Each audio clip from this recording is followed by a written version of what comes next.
In a lot of games, especially older games, entering a cheat code results in some kind of punishment. They give you the option, of course, but they'll withhold something if you do. Blizzard games brand you as a cheater and keep you from winning ranks.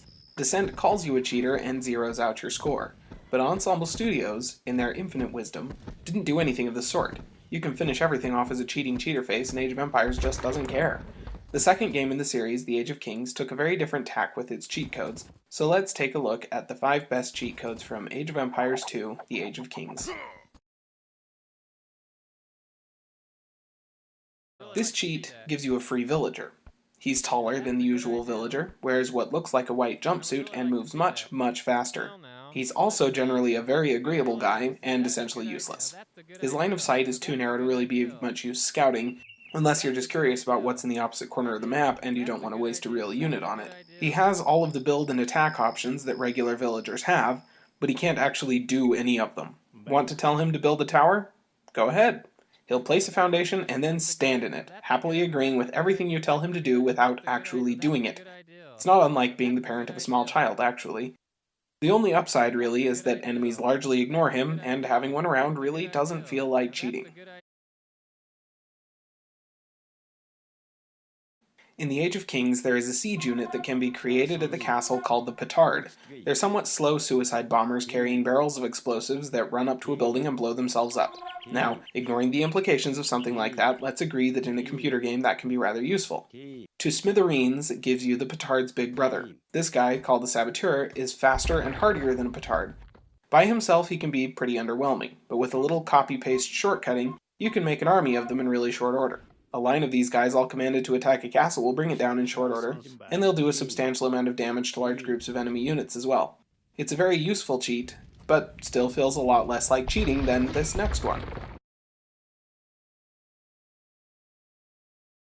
Where the original game gave us a Camaro with a rocket launcher, The Age of Kings turns its sights on something a little more classic.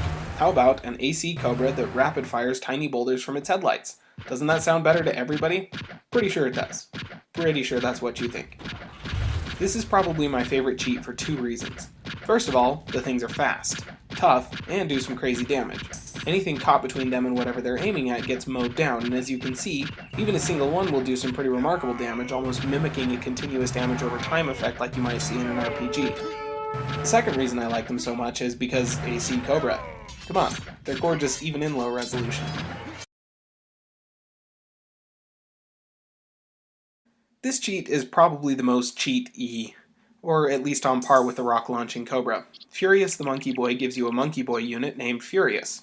He's based around the number 9, with 9 hit points, 99 armor for both Pierce and Slash, and 99 damage that deals really, really fast.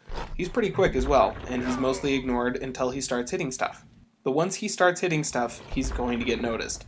He'll bring down most buildings in just a few seconds, regardless of whatever strengthening technologies the enemy has researched. Even castles, the big bad boys of the game, come down in just a few hits. So what, I hear you gurgling past the wad of Wonder Bread in your mouth? He's only got 9 health, that's stupid. First, don't eat Wonder Bread, that's gross. Second, did you not hear me when I said his armor stats? Doesn't matter who's delivering the hits, they'll never do more than 1 point of damage, so that's at least 9 hits, and that's more than enough time, trust me. This cheat turns all the birds into flying superdogs with capes. Which, I mean, is objectively wonderful. And look, matching shadows.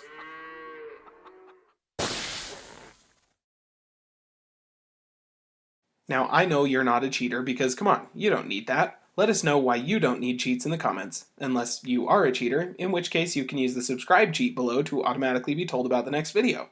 Give us a like if you, well, like stuff, and follow the links in the description for more gaming content. We'll see you next time.